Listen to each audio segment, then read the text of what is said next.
So here's how we can know the iPad email password. Let me show you the options we have, so let's get started. And if you're new here or first time on this channel, consider subscribing for more tips and videos like this one.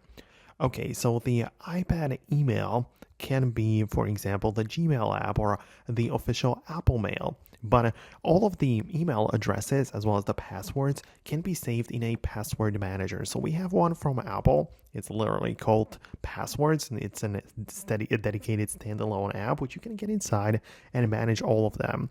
So for example, you can check out if you see it somewhere in here. So in my case, I can see, for example, Gmail, and I can get inside in here and tap on the password, and I can basically check it out because I have it stored right there.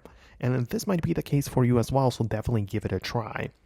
But for example, if you are using the Apple Mail app and the official iCloud email, this is going to be the same password as your Apple ID.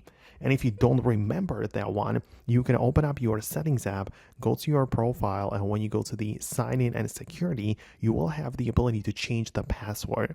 And that's cool because you don't have to remember the old one because the iPad is yours. You have authenticated yourself with the, Face ID, and you are inside of the iPad. So it's not like anyone else can just change it randomly. The security is there, and you can definitely change the password to something new, which you can either save to the passwords manager or just remember it properly from now on.